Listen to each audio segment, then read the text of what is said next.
Halo, assalamualaikum warahmatullahi wabarakatuh. Jumpa lagi bersama Mbok Jar. Di saat harga cabai anjlok seperti saat ini, Mbok Jar ingin mengasih tutorial cara mengawetkan cabai ataupun cara bikin abon cabai agar cabai yang melimpah dan nggak habis terjual bisa dimanfaatkan dengan cara diawetkan sebagai antisipasi kelak bila harga cabai merangkak naik. Dan bon cabai juga bisa bikin memasak kita praktis ya, tinggal tabur-tabur gitu. Misalnya kita masak pengen cepet-cepet.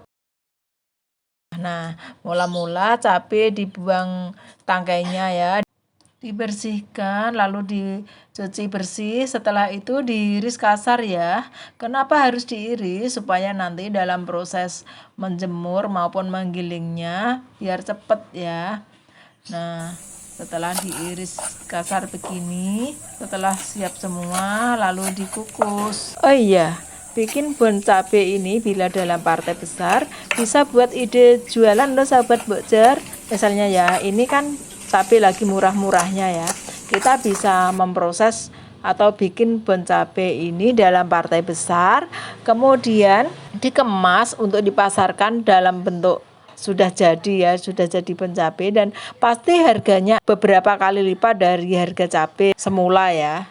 Dan ini bisa menambah penghasilan kita, mungkin bingung cari kerjaan apa. Nah, bikin bon cabai bisa jadi solusinya ya.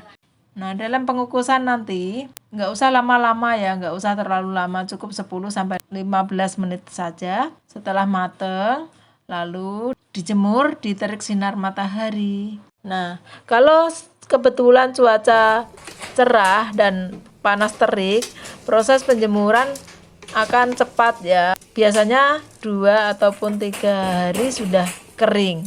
Nah, dalam proses penjemuran harus sering dibalik-balik atau diorak-arik istilah orang Jawa agar keringnya sempurna. Dengan dikukus, cabai nanti kalau dijemur akan cepat kering dan tentu saja bakteri maupun kuman akan mati karena proses pengukusan. Setelah itu, cabai siap dijemur, diterik sinar matahari. Kalau cuaca cerah, cabai akan kering dalam waktu 2-3 hari. Tentu saja dengan sering dibalik-balik supaya keringnya sempurna ya. Karena menyimpan bon cabai harus benar-benar kering supaya terhindar dari jamur dan bakteri, dan supaya awet tidak melempem ya. Nah, ini siap dijemur.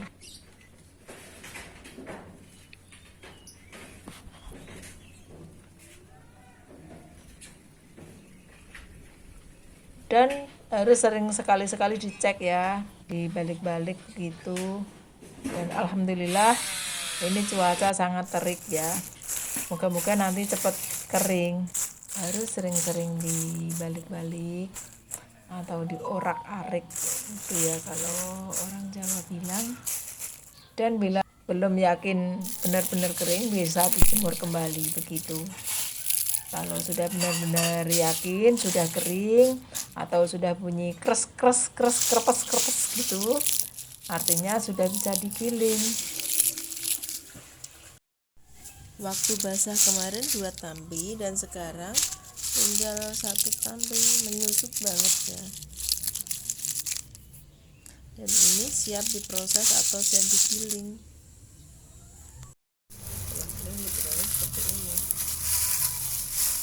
Nah, ini setelah kering bentukannya seperti ini. Menyusut ya, yang tadinya 2 tambi sekarang tinggal 1 tambi, dan ini siap diproses atau siap di blender. Nah, ini diwadahi sini ya.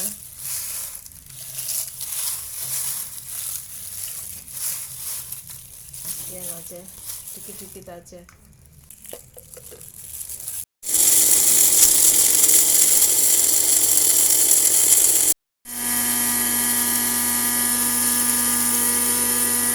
Kenapa Mbok Jar ngasih tutorial ini? Karena Mbok Jar teringat saat Mbak Fitri kuliah di Jogja ya, sering sekali ngasih atau ngirimin paket bon cabai ini untuk Mbak Fitri. Biasa ya, anak kosan kan kadang suka bikin mie atau masak yang praktis-praktis gitu, kalau punya stok bon cabe kan tinggal tabur-tabur gitu ya kalau pengen makan yang pedes-pedes. Nah, setelah di blender ini diayak, lalu diayak ya, dan yang masih kasar dan belum hancur bisa di blender kembali. Begitu dilakukan terus-menerus sampai cabai tergiling halus semua. Setelah halus seperti ini, nanti siap dikemas atau disimpan dalam toples ya. Wajar biasa menyimpan dalam toples ataupun dikemas dalam plastik yang berperekat dan bisa awet sampai berbulan-bulan. Asal cara menyimpannya benar-benar di tempat yang kering ya, jangan di tempat yang lembab. Ini siap disimpan dan bisa digunakan kapanpun diperlukan, misalnya ya seperti saat ini bangun bikin sahur dan buru-buru, bisa tinggal ditaburin cabai begini ya, cabai halus. Praktis deh untuk memasak. Misalnya kita bikin mie instan, nggak usah ngiris cabai, nggak usah payah-payah cari cabai, atau mungkin kalau pas stok cabai kita lagi habis, ini bisa untuk alternatif ya, dikasih bon cabai sebagai penambah rasa pedas dalam masakan kita. Nah, demikian tadi tutorial Mbok Jar. Semoga bermanfaat. Silakan like, share, dan subscribe bagi yang belum subscribe agar Mbok Jar makin semangat bikin konten-konten selanjutnya. Wassalamualaikum warahmatullahi wabarakatuh. Selamat mencoba.